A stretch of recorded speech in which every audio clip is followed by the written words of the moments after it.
Hello, everyone. We're back with another office hours. I almost said code review, but that's just what we've done so far. It's me, Addison, better known as Sugoi Penguin Gaming. And I've got with me my good buddy Andrew again to talk about game design. Hello. And today we're going to talk about specifically in game design audio in video games. Reasoning behind the topic today is I've been doing a lot of work on the audio design in My Liege, normalizing the music and adding all sorts of sound effects and ambient noises and everything under the sun I can think of. And it's just gotten me looking at games very differently, like every other part of this game design process. But there's an old game in particular that did not hold up well, and I wanted to compare it to some games that I think did do it well. I am not an expert on audio, though. I do not understand the different sliders on mixers and things. I just like listening to pleasant beeps and boops, and I play a lot of video games. Those are my only credentials. Andrew, however, 100% an expert. Oh yeah, I'm definitely a big audio guy. No, not the slightest. I thought you were kind of an audiophile. My bad. Oh, I mean, I am an audiophile. I'm not like an audio expert. Oh, okay. Well, that's just enough to be opinionated. Oh, I'm opinionated. That doesn't make me an expert. Yeah, that's a good point. Okay, so before we begin, I have a cat making sure I remember to do my cat update. So I'm going to swap the face cam here for a second. We have Juliet, who is helping record right now. And then over here, we've got Jellybean, who is supervising from his perch. And all of that, Andrew didn't get to see. That's just for us. It's an utter betrayal that I don't get to see the cats until... Well, you'll just have to watch the video. Indeed. Okay, so we're actually not going to start with My Liege. What we'll start with is the game I played at my brother's house recently on the N64. Cat, please do not mess with the camera. I know I said you were helping. Oh. Did that pick up? Speaking of great audio, man, you got to clip that. Yeah, she did not like me picking her up. While I was at my brother's house, we played on the N64 Star Wars Pod Racer. Actually, I think the official name is Star Wars Episode 1 Racer. And was this a game that you played growing up? I don't think so. I think I remember it coming out and being like, I gotta rent that game because it's a Star Wars game and Shadow of the Empire was awesome. Mm-hmm. And then I think it just didn't happen, or maybe it was one of those ones, when you rented, because you rented games kind of blind back in the day. Might have been one of those ones where you rented and I was like, oh, this sucks. I'm going to go play something else.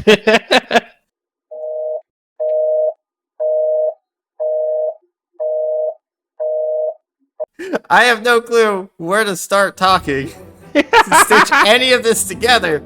But I have fond nostalgia for this game. I love Star Wars, and as a kid, me and my brother played this game quite a bit.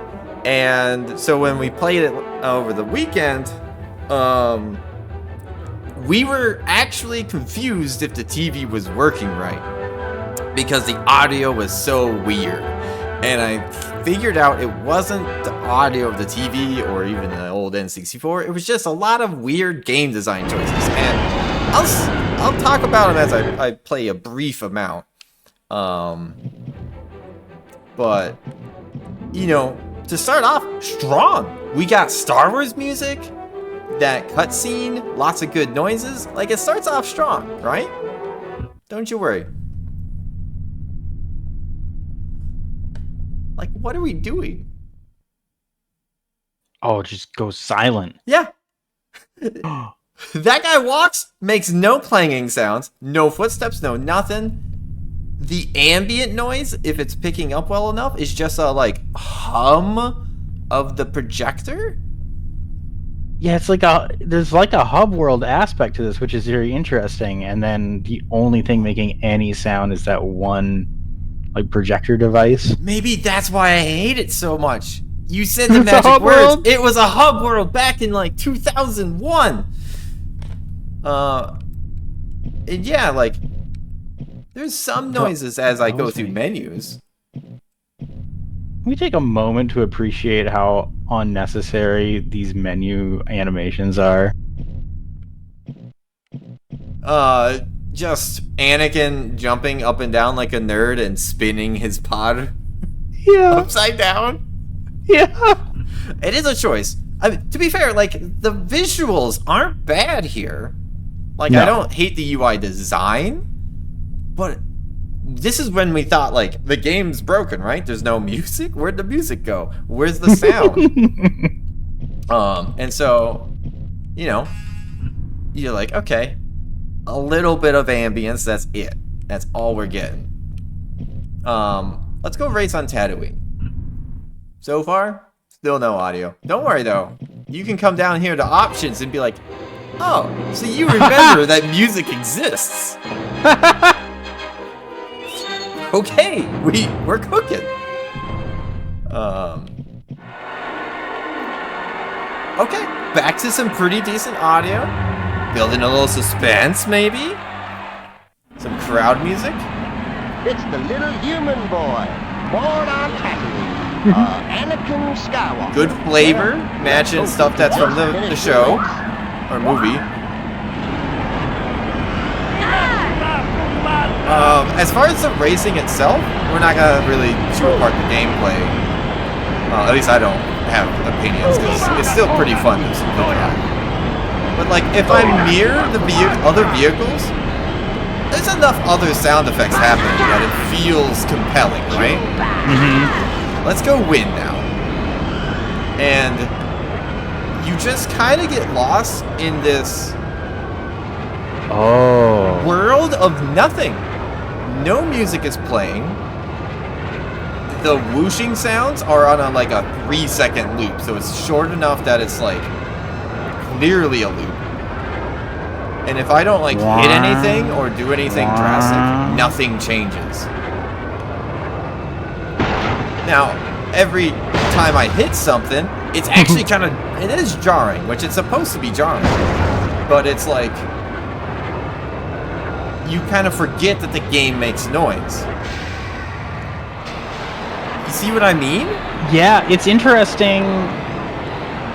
Like, there's a world where that's what you want. It makes me think of like Red Dead 2, where you go out into the wastes and you're all alone and super quiet. I don't think that's intended here. Like, I'm That's not the driving kind a of immersion. pod racer. Like, this should be exhilarating.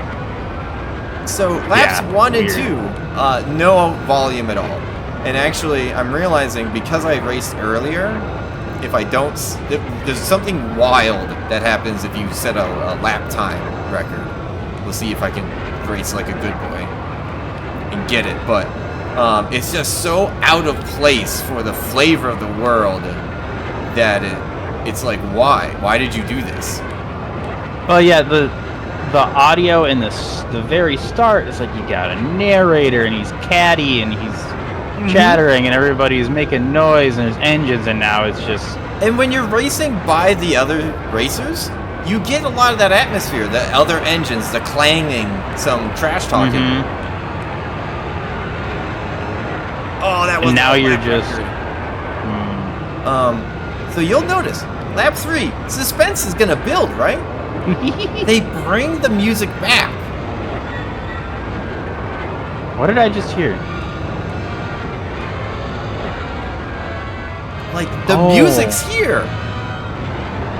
But it's also quieter than the engines. Yeah, the track they picked eases into it, and they made it too quiet.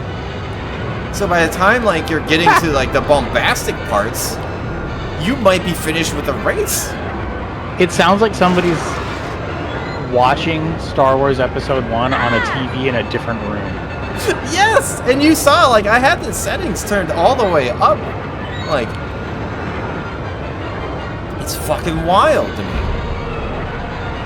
And so, like, this track, you actually get plenty of horns, but, like, on a shorter track, you get one round of, like, burps.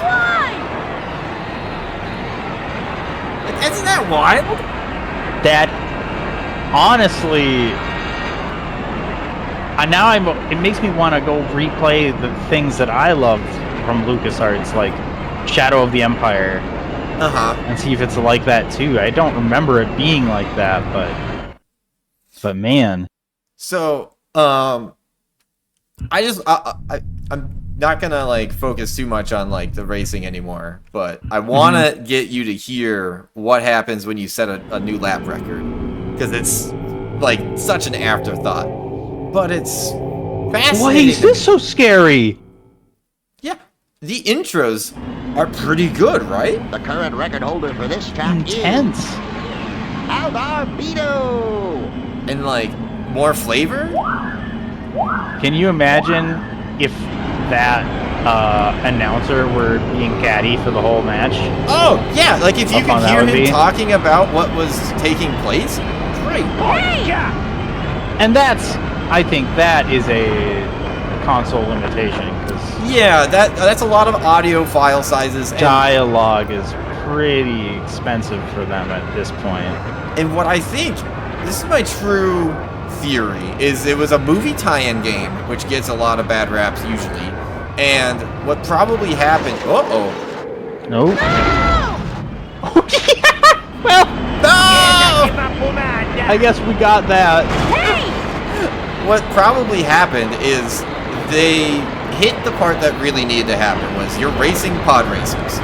And the racing, like I said, it is pretty satisfying. My brother and I had some very good races. So it's fun. But then the audio design just took a back seat and they just said, nah, we don't need to really focus on that. Oh man, I am real. Yeah, it definitely sounds like, and I'm gonna, hopefully the people who did the audio for this don't watch the video, but if they do, that's amazing. I want to hear from them. I want to hear their story. Hit me up. It sounds like when you can tell that the programmer did some voice acting. That's what it feels like. Okay, yeah, programmers doing voice acting. Very terrible idea. It sounds like someone was just like, I can figure out how to make these files play at the right time, and they became the expert because of that. And nobody provided them files. Yeah. It was on the to-do list, and that was a lot of return. Also, this lap's a lot longer. Oh no, never mind. We're wrapping it up. So this is my favorite line in the whole game. It's a new lap record. Who the fuck is that? Holy shit.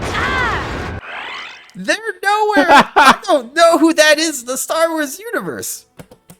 No, they don't sound Star Wars-y. I know.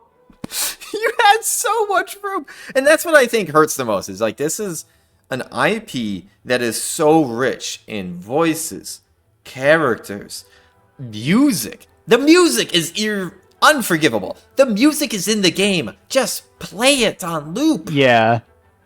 But that voice actor. And do you hear? Barely hear it. It's just Like, actually... Okay, well, we gotta get these other races out of the way. Oh Nope. my. It's only for when you're paused. You do not get the music unless you are racing the third lap, and even then, we're gonna give you the quiet version. What the heck? That is weird. So those are my issues with Pod Racer. It's just, how did you make these decisions? It blows my mind. That lap record guy sounds like the guy that plays the dad in Not Another Teen Movie. And if this Jake character is only asking you out to get into your pants... To be fair, fun game, and I think at first, when I played it with my brother, I was like, okay, this is some limitations of the time, But then it wasn't, because shortly after, my brother and I switched games. So I'm going to switch to a game called 1080 Snowboarding. Have you played this at all? Yeah. Oh, yes, absolutely. Okay. This game came out similar time, same console, the N64. I would describe as a... it's still a racing game. It had, like, tricks and stuff, too. But, like, at its core, it is a high-energy racing game. I think that's what Pod Racer is supposed to be, too. So, I think these are very good comparisons. And you'll see, or hear, just how much of a difference it is when all the pieces come together.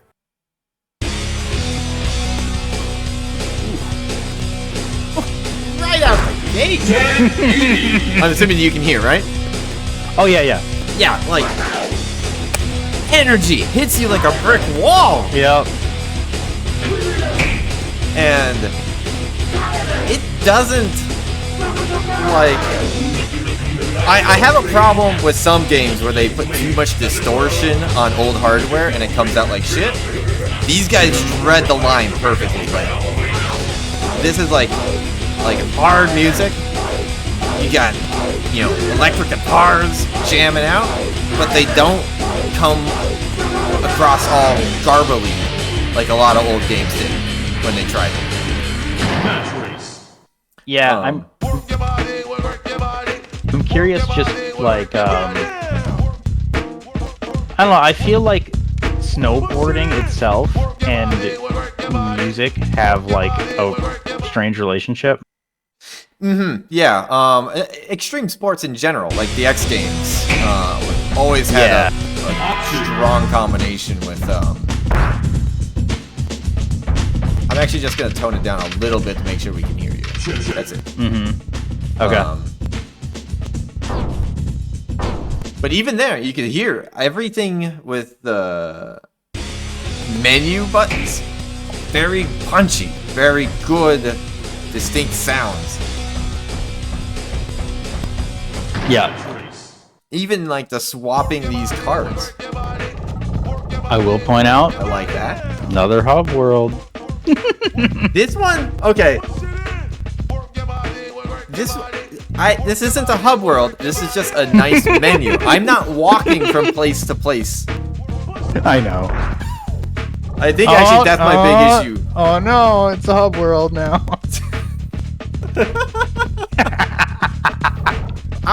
Maybe we'll do a video later on hub worlds, and I'll have to actually fight you and Mitch. Yeah?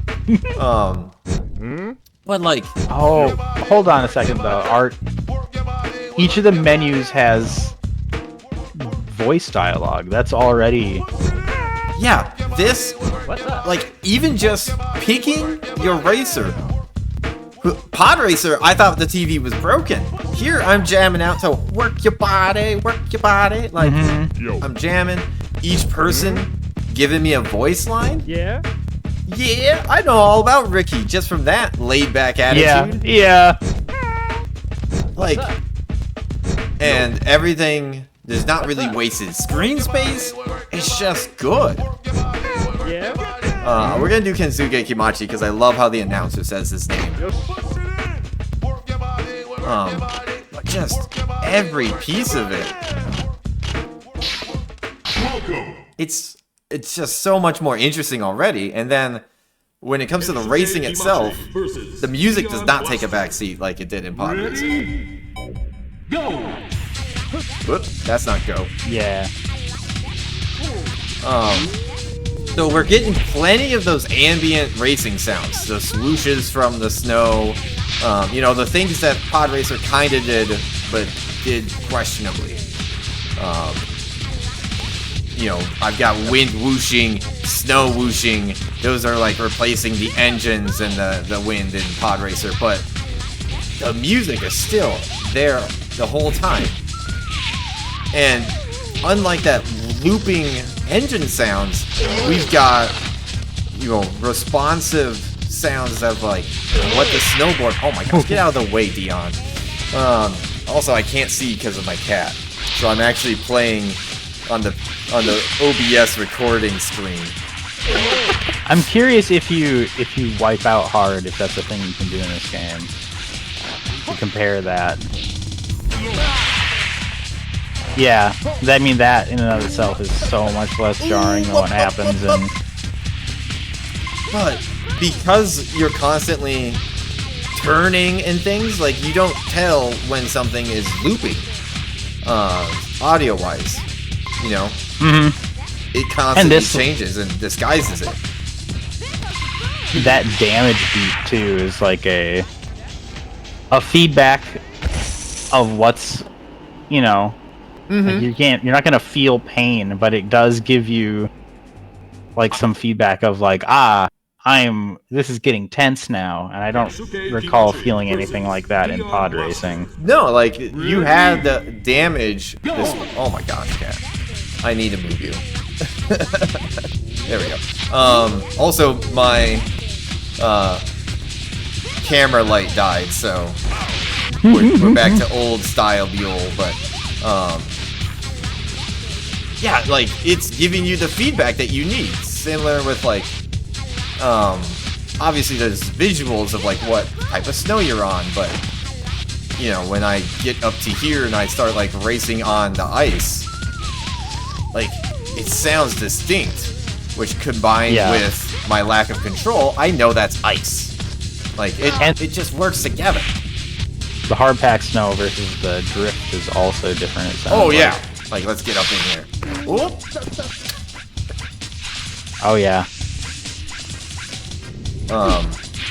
And then there's other levels where like you're racing through trees, and every tree you go through is a satisfying like branches hitting your face kind of thing. And I already know I'm gonna get some comments on the video. Maybe I left the mouse in the middle of the screen. Oh no! Oops! But hey, I won. New record. We're not gonna blast me with a weird audio line. But yeah, it just... I'm so much more impressed by this game. And it's like both fun games to race in, but this holds up so much better because it all is coming together. I would also say, interestingly, if we had similar wind sounds in both games, but right now with the visual of the snow, like it pairs with the audio so much better that it's like, I'm going down in a, maybe not a blizzard, but like a snowstorm, as opposed to there's just a weird whooshy sound with no visual feedback to accompany it in pod racing. The visual feedback in Pod Racer was like you're moving fast, but in some of those levels it wasn't very clear. Like you didn't have a sense of scale. Oh, I made the turn. Okay. So yeah, just a lot of things to like about this in comparison. There's nothing jarring in this. It's quite smooth. Oh yeah, everything's nice and evened out, which is, I thought, probably been one of the surprising things with My Liege to do is make the audio sounds all relatively the same, you know? Like my music, I have 9 music tracks. I had to spend like an hour yesterday evening them out, because I had a couple that would come in real loud and then a couple that would be like whispering in the background. But it would be interesting if we ever do this again to come back to. We played the game SSX Tricky. Very Snowboarding briefly, game from PS2. Yeah, I don't really remember too much. I was more of a Tony Hawk's kid. Yeah, it was another one like this where it's like very clearly Extreme Sports, you know, it pairs with. Like, I specifically remember that was the first time I heard the song Dragula, and I'll always think of that game when I hear Dragula. Isn't it crazy how we get those, like, because Dragula has nothing to do with that. Yeah, nothing. But it was just in the game. Goldfinger's Superman was in Tony Hawk, so to a lot of people that is the Tony Hawk song. Like, you just hear it in your head. Okay, so that was 1080. Next game I wanted to talk about, we're jumping to modern day. Oddly enough, some of the graphics might look like they're from the back in the day, but we're not here to talk about the art style. We're here to talk about audio. Is Lonely Mountain Snow Riders. This literally just came out today, the full game. I'm just playing the demo because I haven't bought the full game yet. So similar to how 1080 compared to Pod Racer, because they're both high-energy racing games from the N64, Lonely Mountain Snow Riders came to mind because it's downhill skiing, similar to 1080, and, you know, it's got a very healthy time attack type of gameplay, where you're chasing, like, high scores and whatnot, but it goes about it in an entirely different fashion. This is not extreme high energy, you know, you're watching like the X Games sports. This is, if you don't want to race, you don't have to. You can just hang out, enjoy nature, and enjoy the vibe as you go down the hill. Like, it does both very well. I think we both really liked the mountain bike version because of, it was very good at having the chill vibes, but the sounds of the bike tires on the dirt in particular for me were just amazing. Oh yeah, the first game has audio. Like, if you have the soundtrack, there's ambient audio that's just the ambient down the mountain, and Okay. I've legit sat and looked at that. Like, Just that is staring at the wall, but 100% for you. Like, yes. you eat that shit up. You'll notice, like, in these menus, no music, but, like, I don't feel bad about it because there's nothing happening in the scene that feels left out. We hear some birds, we hear a little bit of wind. Yeah, it's no music, but there is a world. It's not like pod racing where you're like, there's a sound and then it stops and you're like, why is that robot not making sounds when he clanks around? Yeah. This is like the opposite. It's quiet, but it's engrossing. It's matching the scene very well. Yes. And then, you know, as far as menu navigation, everything's got a sound that I'm doing, so I'm getting that good feedback. Gonna do just the easy slope, so that I can talk and think. But so already matching the vibe very well, and I think it does a good job of communicating to me though. Like, this is not 1080. This isn't like get you riled up and ready to go. But I'll just shut up for a moment so we can get in some snow sounds.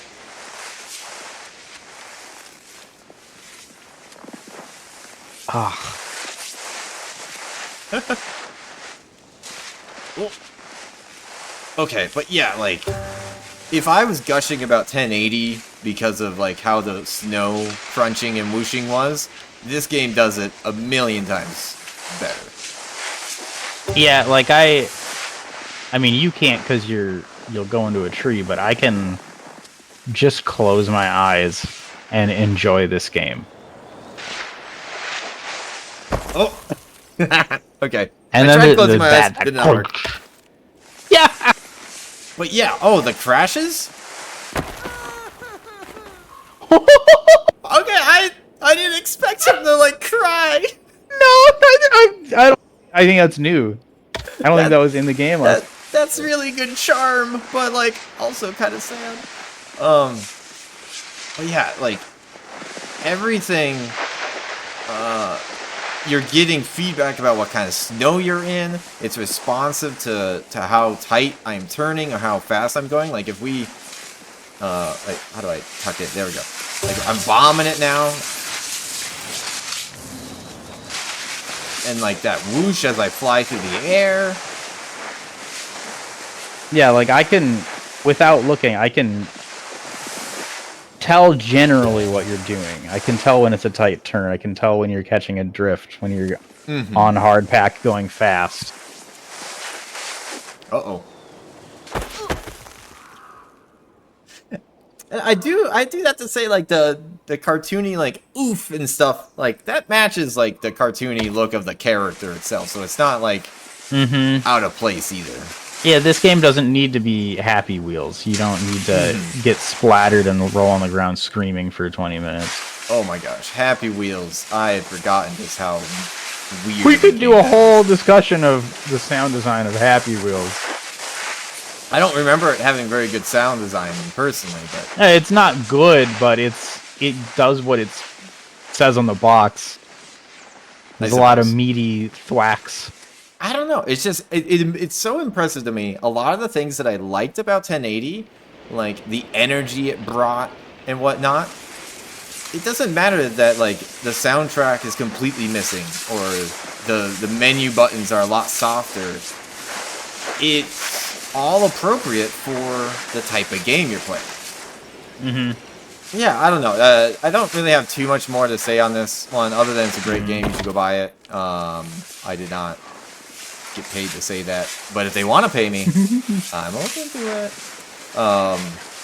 I really like the comparison because I feel both do what they're supposed to do very well, but very differently.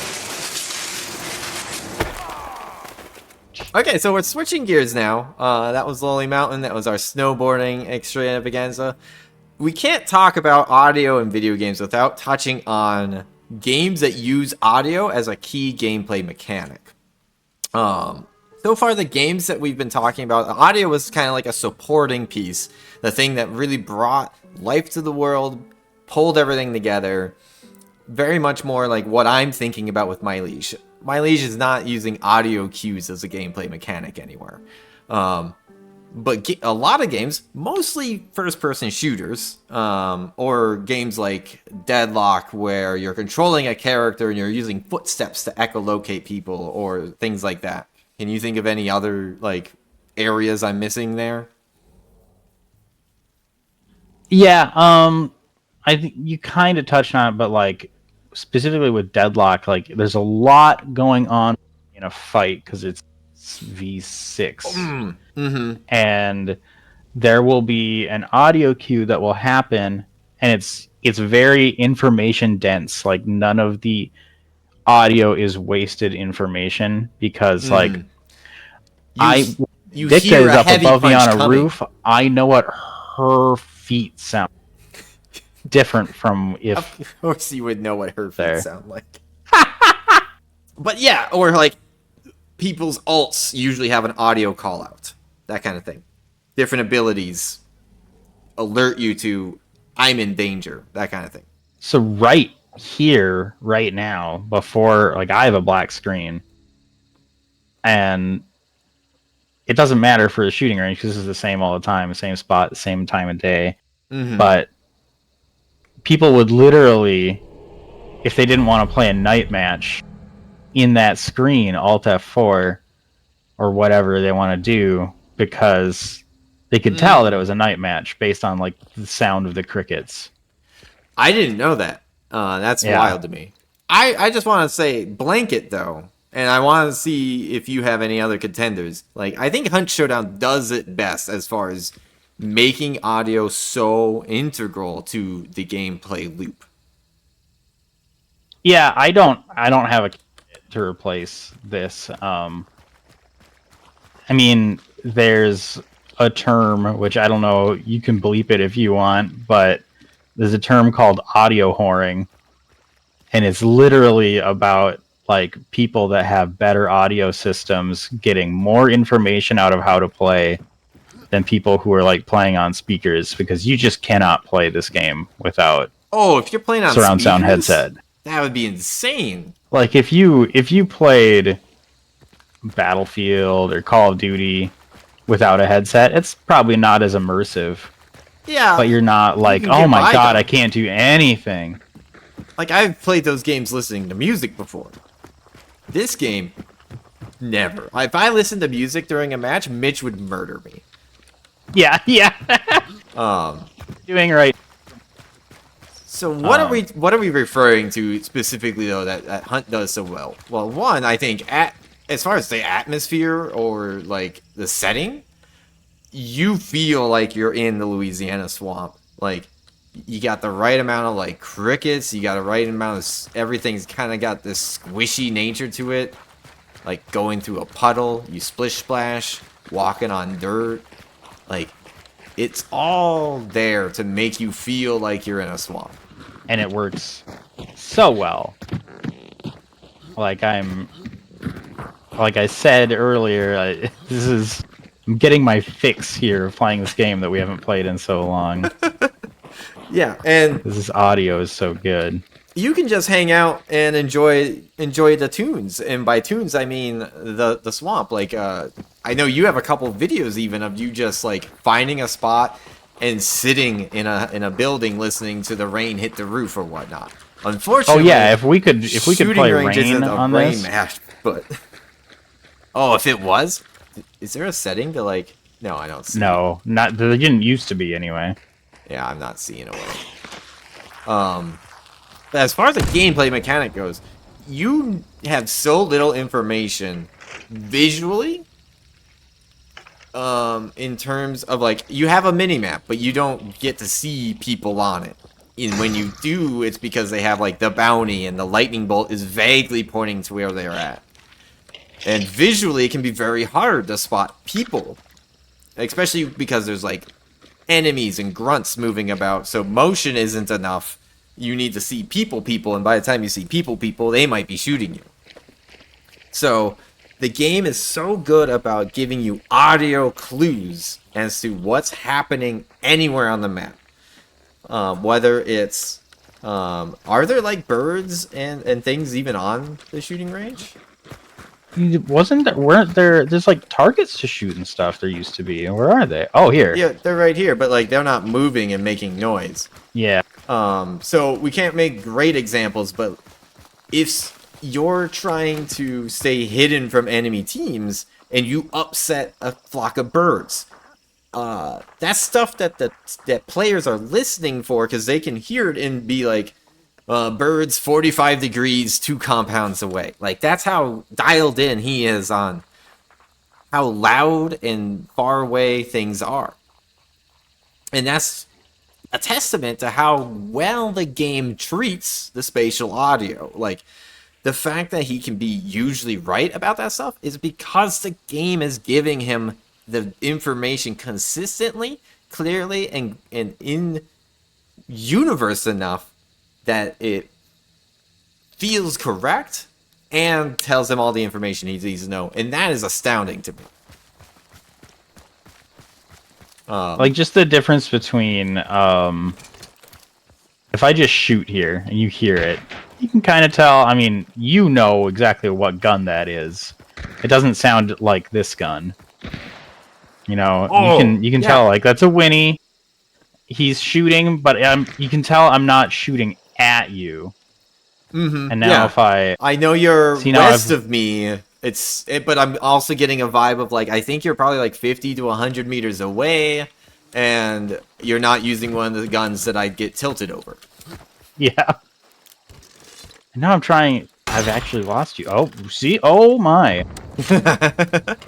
I'm not exactly hiding.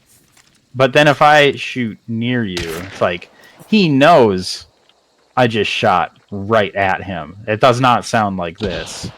And yeah, their use of stereo isn't like, that's such a basic technology, but like, that felt like I had a bullet go over my left shoulder. Like, it's...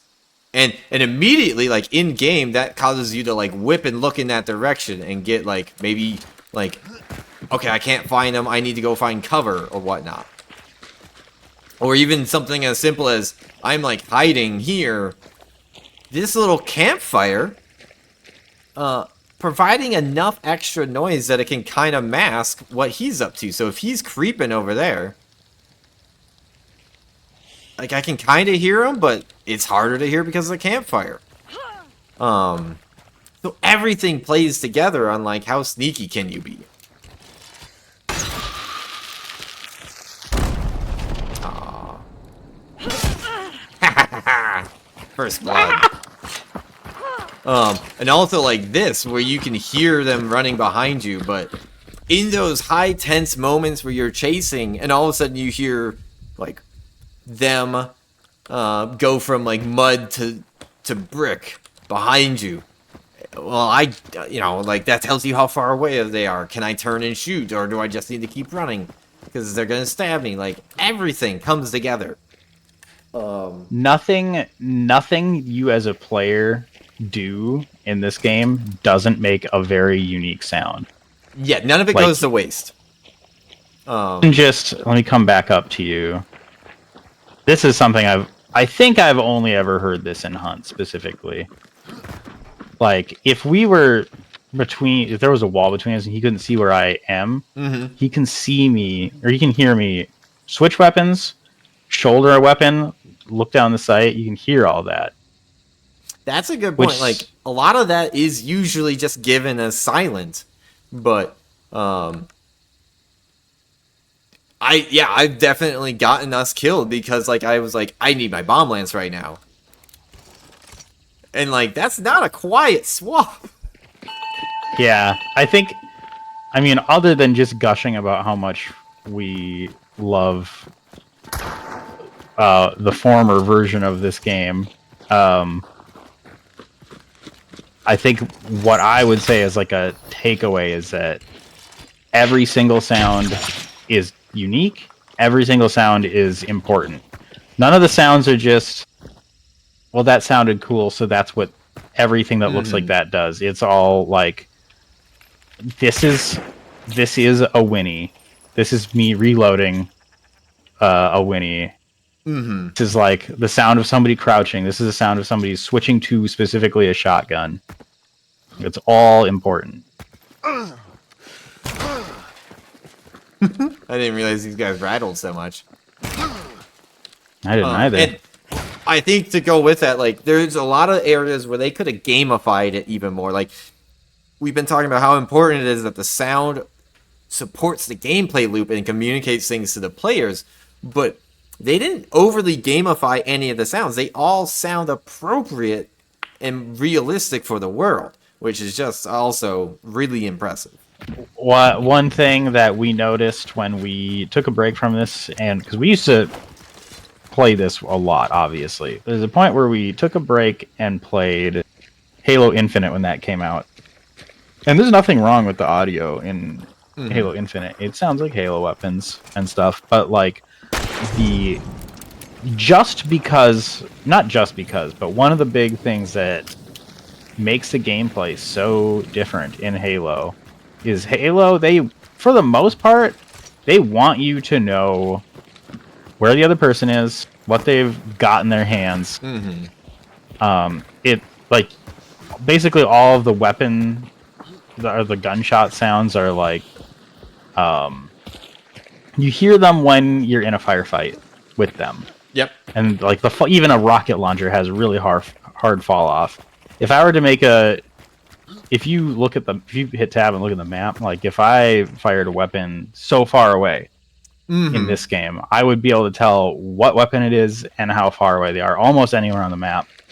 And that by itself makes the gameplay. It's not just on top of the gameplay, it makes it. Yeah, because I remember when I first started off, as a joke, I was like, I'm going to do the other guy's thing, and I did a desk pop. We just just a little spawn pop, you know? And Mitch got real mad at me, and because I hadn't quite fully wrapped my head around as a newbie, like, everyone on the map heard that. Everyone on the map now had a little bit more information than us. They were like, oh, somebody spawned at the southwest corner. So 10 minutes from now, they might be here. Like, I gave away so much information just because I thought I was funny. Now.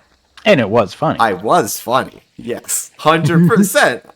But, like, I hadn't understood yet. If you hear that Hunt Showdown got a big patch and Reddit is happy again, come and play this game.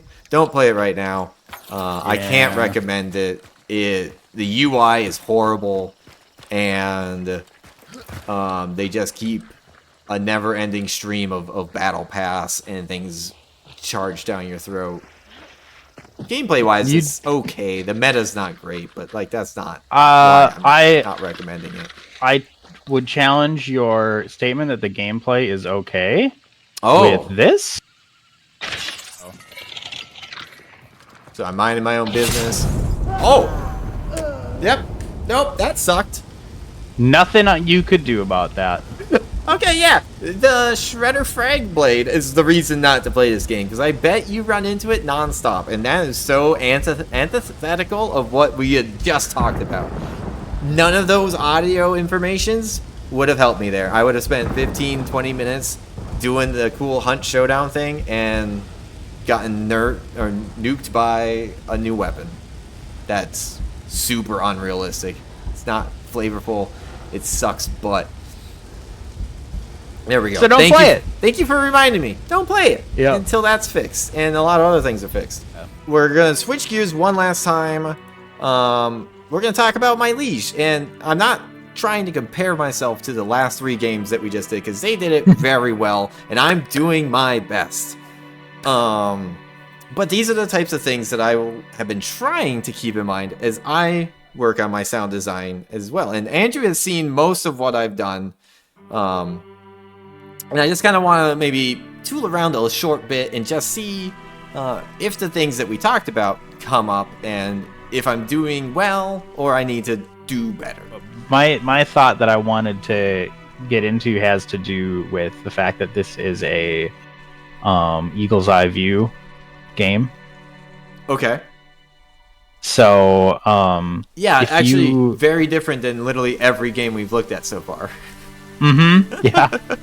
If you hop into a level, you just hit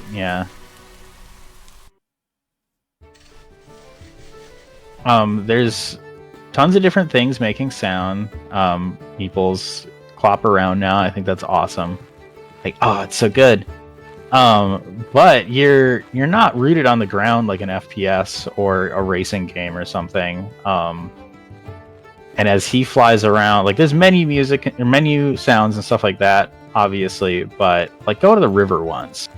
I just think it's interesting that really close to where the water is not actually where your audio source is.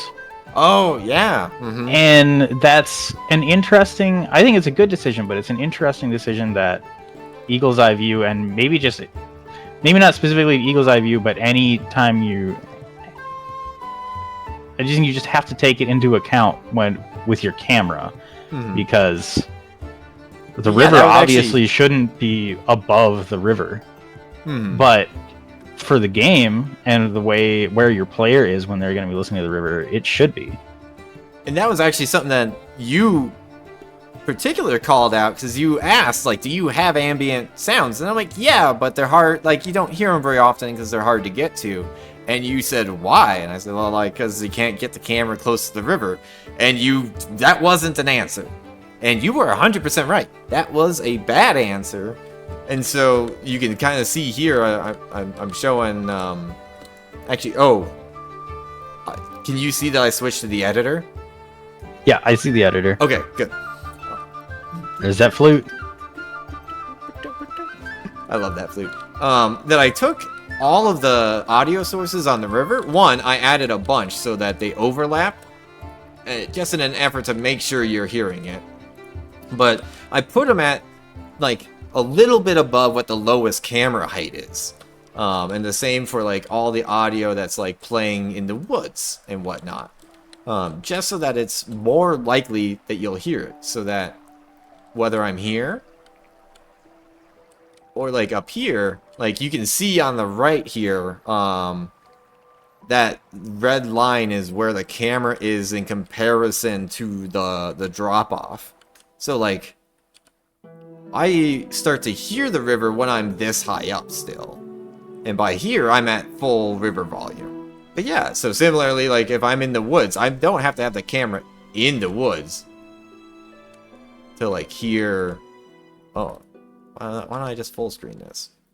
To hear some of the, like, whooshing sounds or the birds chirping. Which I guess I'm just not catching the birds on the loop. There we go. One of the things I was talking about on some of the UI was just like making sure that every interaction you have with the world or the UI has a sound. So like all of my menus opening, but clicking on the people and having them talk to you. Now we're back on, should developers be voicing voice lines? I think yes, but in this situation, I think yes. But then like clicking on the barn and having some pig oinks, but also making sure I have variety, because one thing, and I guess I didn't call it out anywhere because it didn't strike me as super obvious, but like making sure that your sounds are varied and not super repetitive. It doesn't bother me because I played a lot of RTSs in like Command and Conquer, where every time you know, you probably heard the commando said that was left-handed like 800 times in a level. So repetitiveness doesn't bother me, but I know that that's a thing that can bother some people. So making sure I have a variety of sounds and then pitch shifting them up or down occasionally to get a lot more variety out of the same sound effect, especially if it's going to be really repetitive, is something that I've implemented in a couple of spots. Yeah, the menu sound as your scroll unfurls is fun, and it all, like we talked about it a couple days ago, of how the menu sound is good, and the sound for specifically like the barracks or the barn, they're both good sounds, but they need to like not conflict with each other. And so I don't know if it's super obvious here, but like I did put that in. So like when you open something for like a meeple, that paper sound is quieter than like this paper sound. Yeah, I did notice that, and I think it's great. I'm gonna say something that's gonna piss you off. Let me have it. This track's awesome. You need more of this. Oh, you want less medieval Ren Fair and more quiet, solemn vibes. I don't want less of it. I want more of this, you know? I'm not saying that the menu music needs to go or anything, but as a like, okay, that the peppy stuff, you know, let's say this week went on for a long ass time and somebody's just sitting here, I feel like mellowing into this is awesome. Okay. This is the longest track, so it already is kind of working in your favor.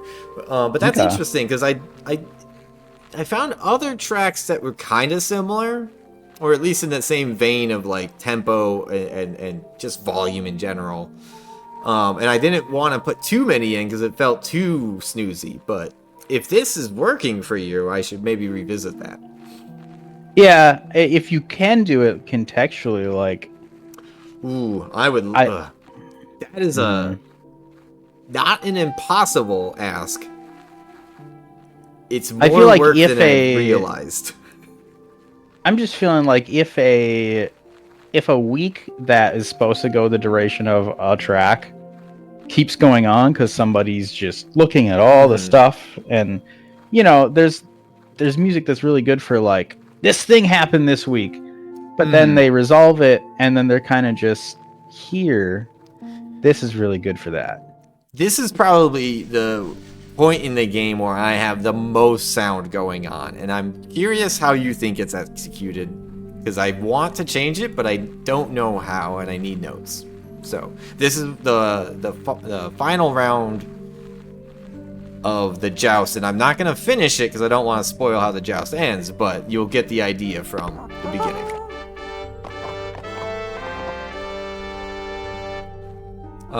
So one, this is the most meeples I ever have in one place.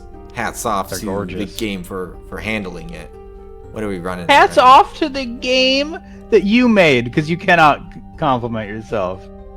No, because I was convinced that the code was gonna fall apart when I was like, "Hey, the code you wrote. There's 140 meeples here. Good fucking luck." Like, I didn't design it for 140. I designed it for 20 at a time. Clearly, you did. So, rather than come up with a a looping clip of crowd noises, I just tell all the beeples to start talking. Lovely. Or some Awesome. percent of them to start talking. And sorry, my cat is pushing the camera all around. But, and so if you go through it the way you read it, like that cacophony doesn't really have long pauses or anything. And this is where I'm gonna stop, but your thoughts on that approach, and I guess that's the first time you've heard the horse clippy cloppies, but It is. I was gonna comment on that. I do like them. I was gonna say, is it each of them doing one, or do they loop at all? so they I'm just using the same architecture or setup of what my other talking meeples can do. So it's the up to 3 lines of dialogue, which is 2 seconds apiece. So they talk to either in 2 seconds, 4 seconds, or 6 seconds, and they all start anywhere. Like when I say 80% of you talk, I randomly assign for how long, and I randomly assign like from 0 to 3 seconds, when do you start talking. So I stagger them as much as I can. I could probably drag it out more, maybe. I would say that's exactly what I was gonna say. Maybe you should try. Maybe if you dragged it out a little more, Or made it too so like they're not just standing here. Like some percent of them maybe should just talk on loop until told otherwise. Was one thought I had. Yeah, I feel like a crowd, with a big crowd, you've always got that, like, I'm thinking of like the start of a concert. I mean, everybody will be talking. Conductor stands up and raises his little stick, whatever that's called, and everybody stops. But then How insulting to a very serious profession. a little stick, just a little stick. You're Little very stick, skilled. You're very whatever. talented. You're much smarter than me, but I don't know what your stick is called. I'm sorry.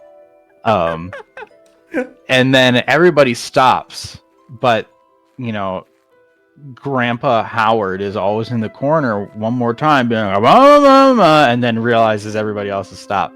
So Yeah, that's a good point.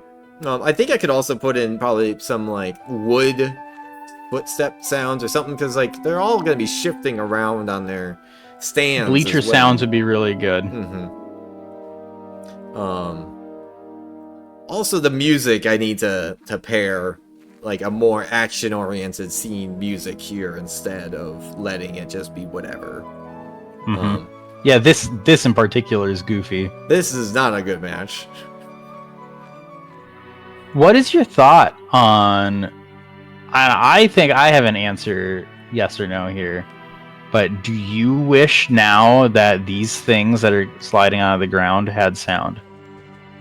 Ooh, you know, so obviously I took the inspiration from Game of Thrones, and they, I believe, have sound, if I'm not mistaken. Like, I want to say as things lock into place and whatnot, there's like ka-chunks or like pulley sounds or whatnot. I don't know, actually. So my I would answer. be more Oh, go nervous ahead. about doing it poorly than not doing it all. Like if it's not at all, it's a artistic choice, and it's focusing just on like you got the little bit of weather, a little bit of ambience, the strings in the background. But if I did it poorly, it's all you're gonna really notice. So that's probably the Debbie Downer, like I'm scared to fail attitude, but that's where I'm at right now. I think it's a hard answer of the way it is good. Oh, okay. And for me, it does. I don't think Game of Thrones has Now I'm curious. audio for those things because the music is so bombastic. Oh, and- is it? Like that's a good point. Like maybe I'm I mean, remembering. it's over the excellent theme song that you were just talking about. I don't think they added any distraction to that, and I just like this theme song. I think the lilting. I would call this track like somber but hopeful. I would call it, but I feel like the silently drifting over this little town while this plays, and like the smoke, especially with the smoke coming out of the chimneys and stuff. Perfect. Doesn't need any distractions. When you're in game and everything's creaking and alive, that's awesome. But I don't think the menu needs it. Actually, I haven't revisited this in its entirety yet. There used to be meeples, but now I have no meeples in town. Do you think I need to add them back? Because I kind of miss them, but like the type of stuff you're saying makes me feel like maybe they're not necessary. I think that the meeples being in make the if you were going to direct them in a way, you know, in like if you were choreographing them, so it's like the guard tower spinning up and somebody's standing watch, something like that could be cool. But just them going about their business is like, I'm gonna see that in one click. This is a unique, interesting view. That's a good enough reason that I can say it was intentional. But no, not even just to cover my bases. Like, I think I like that sentiment. And the less action does pair with the way you describe the music as well. So, okay, well, yes, that's been a treatise on audio. That is everything you need to know about audio. I believe everyone that watched this is an expert. Also, Mitch and Remy are probably the only ones that'll get this far. So, hi.